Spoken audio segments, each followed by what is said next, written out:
గాజాలో జరుగుతున్నటువంటి యుద్ధం, ఇజ్రాయెల్ వాళ్ళు వెళ్ళి చేసిన దాడి, నిన్న తాజాగా అంటే మొన్ననే వారం రోజుల క్రితం కాల్పుల విరమణ ఒప్పందం, ప్రపంచంలోని 20 దేశాధినేతలు వెళ్ళి సంతకాలు చేసి రావడం, సీన్ కట్ చేస్తే వారం తిరిగేటప్పటికి ఏదైతే హమాస్ తీవ్రవాదులు ఇజ్రాయెల్ సైన్యం మీద కాల్పులు జరపడం, దానికి ప్రతిగా ఇజ్రాయెల్ సైన్యం వెళ్ళి వైమానిక దాడులు చేసి గాజాతో పాటుగా ఖాన్ యూనిస్లో భారీ ఎత్తున విధ్వంసం చేయటం, 19 మంది పాలస్తీనులను చావడం. అదే సందర్భంలో అమెరికా అధ్యక్షుడు ట్రంప్ నిన్న తన ఎయిర్ వన్లో తనకు సంబంధించినటువంటి ఫ్లైట్లో మీడియాతో మాట్లాడినప్పుడు ఈ అంశం చర్చకొచ్చింది. ఏంటి అది ఫెయిల్ అయినట్టు అంటే ఫెయిల్ కాలేదు, కానీ హమాస్ వాళ్ళు మాత్రం ఏదో గొడవ చేయాలని చూస్తున్నారు, అరాచకం చేయాలని చూస్తున్నారు. నేను ఇంకా ఇజ్రాయెల్ని డీప్గా వెళ్ళు అనలేదు.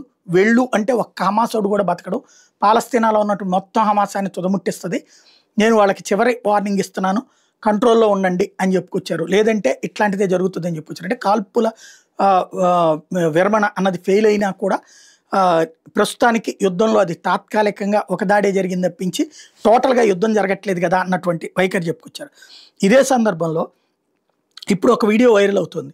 బీబీసీ తరపున జర్నలిస్టులుగా కూడా హమాస్ తీవ్రవాదులే ఉన్నారు, హమాస్ మద్దతుదారులే ఉన్నారు.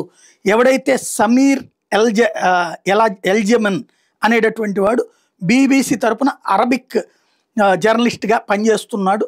అతను అనేక సార్లు ఆ స్క్రీన్ మీద బీబీసీకి ఇంటర్వ్యూ డైరెక్ట్గా లైవ్లో స్టేట్మెంట్లు మాట్లాడుతూ కూడా వచ్చాడు. అతను పీటూసీలు చేస్తూ వచ్చాడు, అలాగే లైవ్ బులెటిన్స్ చేస్తూ వచ్చాడు. అతను తాజాగా రెచ్చిపోయి లైవ్లోనే మేము బ్రిటిష్ బీబీసీ అరబిక్ దాంట్లో తను మాట్లాడుకొచ్చింది అంటే జ్యూస్, ప్రపంచంలో యూదులు ఎక్కడున్నా సరే వాళ్ళని లేపేస్తాం, నిర్మోహమాటం ఇందులో అంటూ ఒక బీబీసీ రిపోర్టర్ ఓపెన్గా ఉద్యమకారుడిగా స్టేట్మెంట్ ఇచ్చాడు.